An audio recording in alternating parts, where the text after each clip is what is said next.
Hello friends, Neha એજ્યુકેટરમાં આપનું સ્વાગત છે. આજે હું તમારા માટે લઈને આવી છું 8મી એપ્રિલ 2026ના મહત્વના કરંટ અફેર્સ, જે તમારી આવનારી પરીક્ષામાં તમને ખૂબ ઉપયોગી થશે અને ચોક્કસથી તમને એક માર્ક અપાવશે. પરંતુ પહેલા વિડીયોની લિંકને શરૂઆતથી લઈને અંત સુધી જરૂરથી જોજો અને વિડીયોને લાઈક કરવાનું ભૂલતા નહીં, વિડીયોની લિંક મિત્રો સાથે શેર કરવાનું ભૂલતા નહીં. અને હા, વિડીયોની પીડીએફ તો તમને ચોક્કસથી મળી જશે.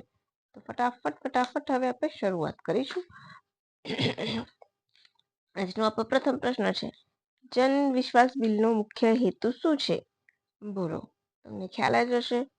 ઓપ્શન એ કરવેરા વધારવો, option B ease of doing business સુધારવું, ઓપ્શન સી નવું કર માળખું બદલવું કે કર નીતિ કરવી, કે પછી ઓપ્શન ડી વિદેશ નીતિ બદલવી. બોલો બોલો બોલો ફટાફટ.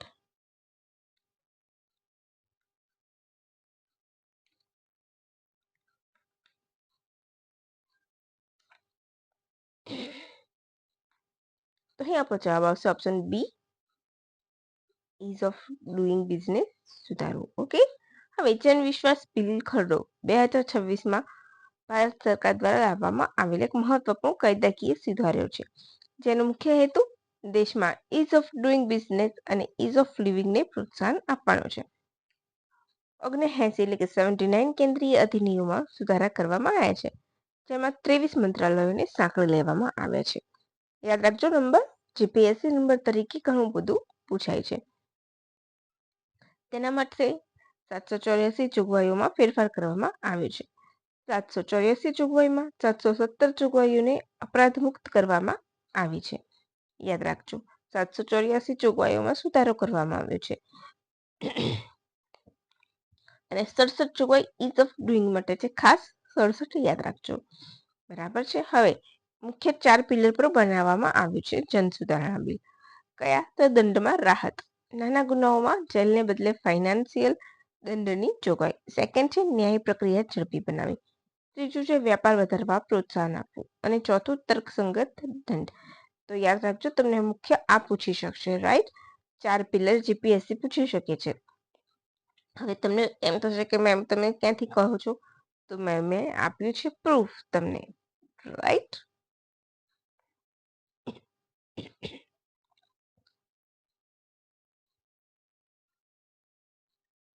બરાબર છે.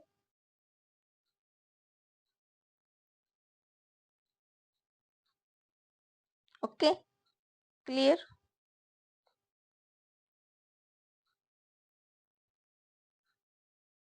જે મેં લખ્યું છે ઉપર એ જ છે, બરાબર છે.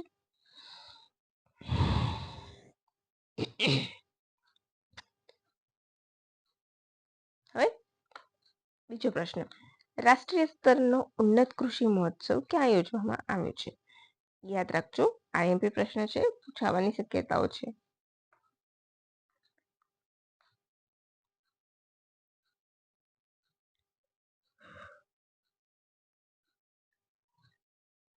તો અહીં આપણો જવાબ આવશે મધ્યપ્રદેશ, ઓપ્શન ડી મધ્યપ્રદેશ.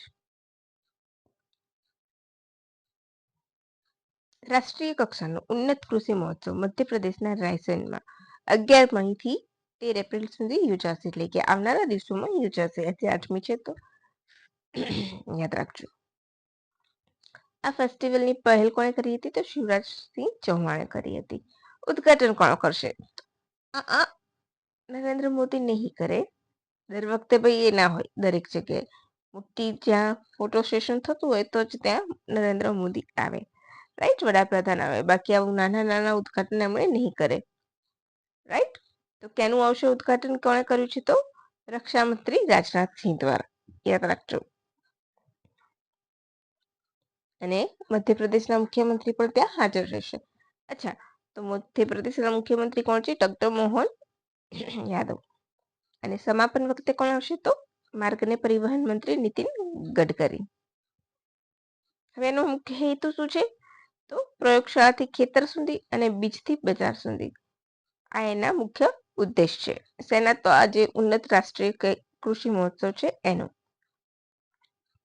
આ ફેસ્ટિવલ દરમિયાન ખેડૂતોને નવી ટેકનોલોજીથી અવગત કરવામાં આવશે, તાલીમ આપવામાં આવશે અને બધાની સાથે સીધા બધા બીજા સાથે સીધા જોડાય તેવા પ્રયત્નો કરવામાં આવશે.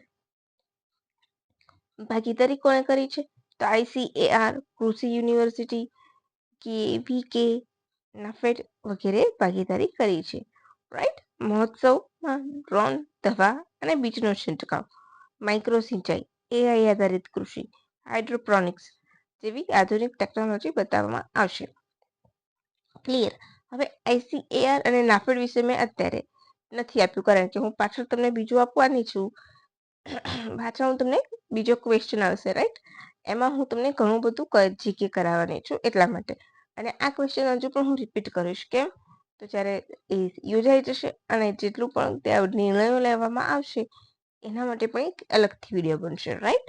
તો એ માટે પણ તમે રાહ જોજો. હવે આ તમારું પ્રૂફ. આ તમને સૌને ખ્યાલ છે. કયા વર્ષથી વર્લ્ડ હેલ્થ ડે ઉજવવામાં આવે છે? એકચ્યુઅલી ક્વેશ્ચન મારે અલગ મૂકવાનો હતો, ખોટી રીતના લખાયો છે. તો 1948માં વર્લ્ડ હેલ્થ ઓર્ગેનાઇઝેશનની સ્થાપના થઈ હતી, રાઈટ? મારે પ્રશ્ન એ મૂકવાનો હતો. અને એની યાદમાં વર્લ્ડ હેલ્થ ડે ઉજવવામાં આવે છે. આ વર્ષની થીમ શું છે? તો together for health, stand with science. Together for health, stand with science આ વર્ષની થીમ છે. હવે WHO. WHO World Health Organisation. આ તમારું પ્રૂફ છે, બરાબર? મુખ્ય મથક ક્યાં છે? તો જીનીવામાં છે. દર વર્ષે સ્વાસ્થ્ય રિપોર્ટ પણ જાહેર કરે છે, રાઈટ? કુલ સભ્ય દેશ કેટલા છે? 194. ભારતમાં જે પોલિયો નિવારણ અભિયાન ચાલુ કર્યું હતું તો એમાં એ મોટો ફાળો હતો એનો. હવે WHO પોલિયો નું તો તમને ખ્યાલ આવી ગયું. એ પછી universal health coverage, global health જેવી અને અલગ અલગ વિવિધ પેન્ડેમિક એને જાહેર કરવાનું કામ કરે છે WHO. ઓકે. પછી અગત્યનો પ્રશ્ન, RIS Risa. Risa timeless tribal, a premium signature brand અંગે કયું વિધાન સાચું છે? હાલમાં જ જાહેર કરવામાં આવ્યું છે રીસા. તે કોણે જાહેર કર્યું છે? બરાબર, કોણે જાહેર કર્યું છે? એ પહેલો હેતુ શું છે? એટલે કે નીચેનું નિવેદનમાંથી કયું નિવેદન સાચું છે? આ યોજના મિનિસ્ટ્રી ઓફ ટેક્સટાઇલ દ્વારા શરૂ કરવામાં આવી છે. રીસા નામની કાશ્મીરી પરંપરાગત શાલ પરથી લેવામાં આવ્યું છે. આ પહેલનો ઉદ્દેશ આદિવાસી કારીગરોને વૈશ્વિક બજારમાં સ્થાન આપવાનું છે. આ પ્રોજેક્ટના તમામ પ્રથમ તબક્કામાં 50 ક્લસ્ટર સામેલ છે. બોલો, ખૂબ ચર્ચામાં રહ્યું છે.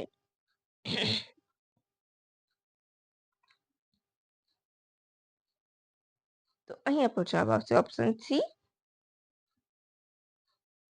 હજુ તો આ ટ્રાઇબલ ફાસ્ટ વિશે પણ મારે કરાવવાનું છે તમને, રાઈટ? હવે આ પહેલ કોણે શરૂ કરી છે? તો ઓફકોર્સ કે આદિવાસી સાથે સંકળાયેલી હશે. તો ટાઈમલેસ પહેલ આ ટ્રાઇબલ મિનિસ્ટ્રી દ્વારા શરૂ કરવામાં આવી છે. રીસા. તો રીસા નામ જમ્મુ કાશ્મીર નહીં પણ ત્રિપુરાની એક શાલનું છે, પરંપરાગત હેન્ડલૂમ શાલનું છે, રાઈટ? જેને સ્ત્રી અને પુરુષો બંને પહેરે છે.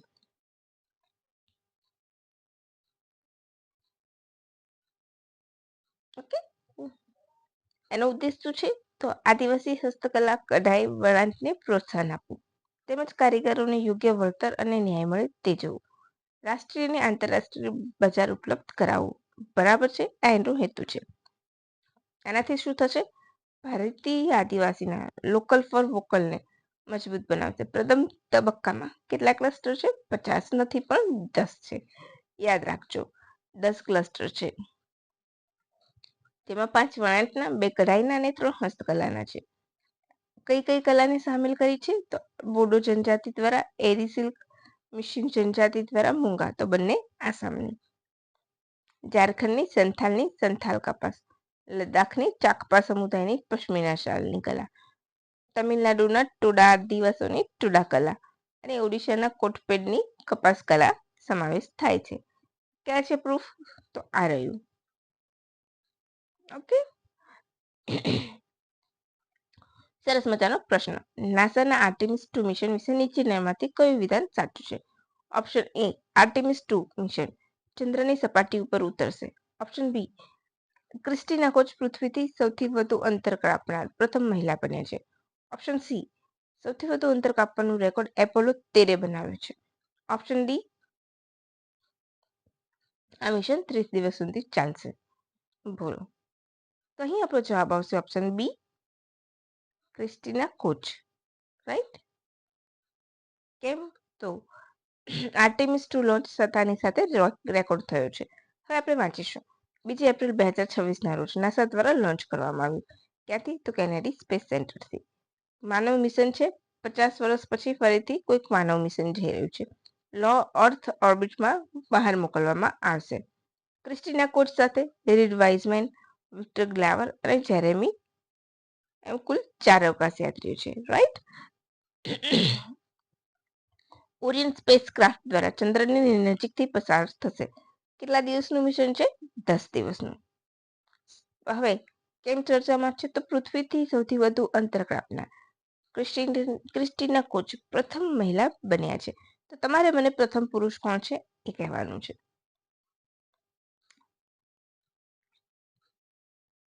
હવે એપોલો 13. તો આ રેકોર્ડ એપોલો 13ના નામે હતો, જે રેકોર્ડ એને તોડ્યો છે આર્ટેમિસે.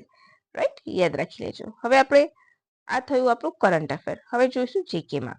શું છે? તો ચંદ્ર પર પ્રથમ મિશન કયું હતું? સોવિયત સંઘનું 1966માં લુના 9.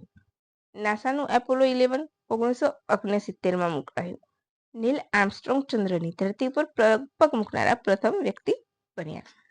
હવે તમારે મને ભારતનું ચંદ્ર મિશન માનવ સાથેનું ક્યારે થવાનું છે એ તમારે મને કહેવાનું છે. એ મેં અહીંયા ઇન્ટેન્સલી લખ્યું નથી. આપણે ગગનયાન વિશે ઘણી વખત ભણી ગયા છે. રાઈટ.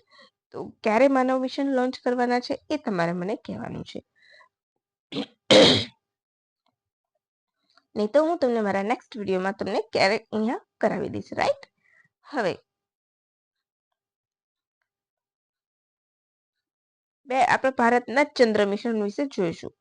પ્રથમ વખત 2008માં શરૂ કર્યું હતું ઈસરો દ્વારા. PSLV-C11 રોકેટનો ઉપયોગ કરીને સતીશ ધવન સ્પેસ સેન્ટર શ્રીહરિકોટાથી લોન્ચ કરવામાં આવ્યું હતું. ક્લિયર. પછી 22 જુલાઈ 2019 કયું? તો ઈસરો દ્વારા ફરીથી ત્યાંથી જ 2 લોન્ચ કરવામાં આવ્યું GSLV-MK3 દ્વારા. એનો હેતુ શું હતો? તો ચંદ્ર ઉપર સોફ્ટ લેન્ડિંગ કરવાનો. રાઈટ. અને સપાટીનો અભ્યાસ કરવાનો. એમાં ઓર્બિટર અને રોવર પ્રજ્ઞાન હતા. નિષ્ફળ ગયું હતું. પછી ચંદ્રયાન 3 લોન્ચ કરાયું 14 જુલાઈ 2023ના રોજ LVM-3 દ્વારા. રાઈટ. જગ્યા તો એ જ રહેશે. ચંદ્રની દક્ષિણ ધ્રુવ પર સાઉથ પોલ ઉપર 23 ઓગસ્ટના રોજ સફળતાપૂર્વક ઉતર્યું ચંદ્રયાન 3. અને ભારત વિશ્વનો ચોથો દેશ બન્યો. બરાબર. કયો દેશ બન્યો? વિશ્વનો ચોથો દેશ બન્યો ચંદ્રની ધરતી ઉપર પોતાનું સેટેલાઇટ મૂકનાર. ઓકે. ક્લિયર થઈ ગયું. અને દક્ષિણ ધ્રુવ પૂછશે તો પ્રથમ દેશ. અને એશિયાનો પણ પ્રથમ દેશ બન્યો હતો. યાદ રાખી લેજો. પછી આવશે શું હતું? હા, તમને ખ્યાલ છે 23 ઓગસ્ટના રોજ કયો દિવસ ઉજવાય છે? તો સ્પેસ દિવસ ઉજવાય છે. એ પણ યાદ રાખી લેજો. 23 ઓગસ્ટ કે 23 સપ્ટેમ્બર?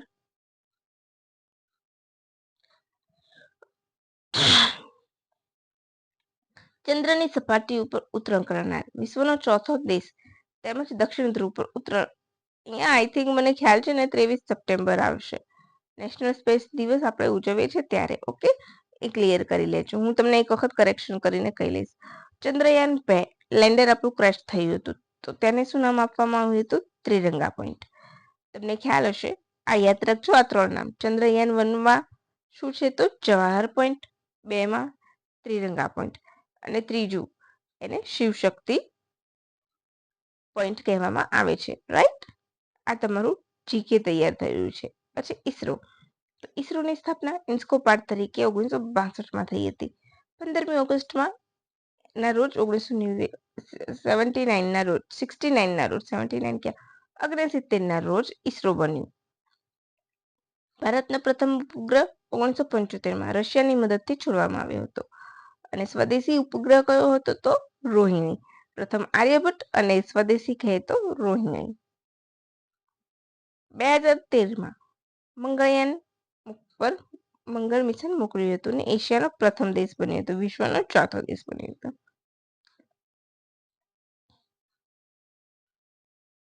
અચ્છા, ઈસરોનું ધ્યેય સૂત્ર શું છે? તો space technology in the service of a human kind, right? અને 23 ઓગસ્ટને નેશનલ સ્પેસ ડે તરીકે ઉજવવામાં આવે છે. ક્લિયર થઈ ગયું? 23 ઓગસ્ટ નેશનલ સ્પેસ ડે કેમ ઉજવવામાં આવે છે? તો એ દિવસે આપણું ચંદ્રયાન-3 સફળતાપૂર્વક ત્યાં લેન્ડ થયું હતું એની યાદમાં. અને આજનો છેલ્લો પ્રશ્ન, પોષણ પખવાડા ક્યારે ઉજવાય છે? 9 થી 15 એપ્રિલ. હવે પખવાડું એટલે 15 દિવસ. 1 થી 15 સપ્ટેમ્બર, 9 થી 23 એપ્રિલ, કે પછી એક પણ નહીં? બોલો. તો અહીંયા પર જવાબ આવશે 9 થી 23 એપ્રિલ. હવે મને એવું લાગે છે મારે પણ થોડુંક પેલા લોકોની જેમ મોટા મોટા ક્લાસીસ વાળાની જેમ લેક્ચર આપવું જોઈએ, તો મને દેખનારા વધારે મળે. મેં નોટિસ કરું જ્યારે પણ હું લેક્ચર આપું છું ને ત્યારે લોકો વધારે એટ્રેક્ટ થાય છે જોવા માટે. એવું કેમ? શું તમે એવું હ્યુમિલેટ કર્યા વગર તમને કોઈ સારું શિક્ષણ આપતું હોય તો તમે એને સપોર્ટ ન કરી શકો? ચાલો હવે જવા દે એ વાત. ક્યારથી? તો 9 થી 23 સપ્ટેમ્બર નહીં પણ એપ્રિલ પોષણ પખવાડા ઉજવવામાં આવે છે. પખવાડા એટલે 15 દિવસ, બરાબર? મહિલા અને બાળ વિકાસ મંત્રાલયની પહેલ છે, તો તમને ખ્યાલ જ હોય છે. આ કયું સંસ્કરણ છે? 8મું છે. હવે maximising brain development in the first 6 years of a life આ વર્ષની થીમ છે. 5 બાબતો પર ફોકસ કરાય છે પખવાડામાં. કયું? Mother and child nutrition, early brain development, play based learning, screen time ઘટાડવું અને આંગણવાડીને મજબૂત બનાવવી, રાઈટ? આ તમારું પ્રૂફ. પોષણ અભિયાન ક્યારે શરૂ કરવામાં આવ્યું હતું? 2018માં વડાપ્રધાન મોદી દ્વારા. સપ્ટેમ્બરમાં પોષણ માસ ઉજવાય છે. હવે આ પોષણને લગતી બધી માહિતી જોડકા સ્વરૂપે પૂછાશે તો કન્ફ્યુઝ થઈ જશો, રાઈટ? તો ચલા જોઈ લઈએ આપણે. સપ્ટેમ્બર માસમાં 2018 થી ઉજવવામાં આવે છે પોષણને, રાઈટ? પોષણ માસને. એમાં જનજાગૃતિ અને પોષણ અભિયાન મુખ્ય ઉદ્દેશ છે. ત્યારબાદ માર્ચ કે એપ્રિલમાં પોષણ પખવાડા ઉજવાય છે. પછી આવે છે નેશનલ ન્યુટ્રિશન વીક, પોષણ સપ્તાહ, 1 થી 7 સપ્ટેમ્બર. 1 થી 7 સપ્ટેમ્બર પોષણ સપ્તાહ અને પોષણ દિવસ 1 સપ્ટેમ્બર. આ વસ્તુ તમને જોડકામાં પૂછશે તો તમે કન્ફ્યુઝ થઈ જશો, રાઈટ? તો યાદ રાખી લેજો. પોષણ પખવાડા એપ્રિલમાં આવશે, રાઈટ? માર્ચ એપ્રિલની એપ્રોક્સ હોય છે. ન્યુટ્રિશન ડે એટલે કે પોષણ દિવસ ક્યારે હોય છે? તો બોલો. 1 થી 7 સપ્ટેમ્બર. અને પોષણ વીક ક્યારે હોય છે? તો સપ્ટેમ્બરના રોજ. અને પોષણ ડે તો 1 સપ્ટેમ્બર. યાદ રાખી લેજો. મુખ્ય ઉદ્દેશ શું તો બધાનો? તો કુપોષણ ઘટાડવું, સ્ટનિંગ, વાસ્ટિંગ, એનિમિયા ઘટાડવું, માતા બાળકોનું સ્વાસ્થ્ય સુધારવું અને ટેકનોલોજી આધારિત મોનિટરિંગ કરવું એ મુખ્ય હેતુ છે. અને એ કોણ કરે છે? તો ICDS, રાઈટ? હવે ICDS તો ઇન્ટિગ્રેટેડ ચાઇલ્ડ ડેવલપમેન્ટ સર્વિસ પૂરું નામ છે. 1975 થી શરૂ કરવામાં આવ્યું હતું, જેને બદલીને અત્યારે ન્યુટ્રિશન કરવામાં આવ્યું છે. તો યાદ રાખજો, અત્યારે જે મોદી સરકારે જાહેર કરેલી છે યોજના એ નવી નથી. જૂની યોજનાની ઉપર નવું રેપ કરવામાં આવ્યું છે અને સુધારા કરવામાં આવે છે. જો કે મોસ્ટલી બધી યોજનામાં આપણે જોયું છે કે નવી યોજનામાં નામકરણ કરવામાં આવ્યા છે. ફક્ત નામકરણ કરવામાં આવે છે અને થોડા ઘણા સુધારા કરવામાં આવ્યા છે.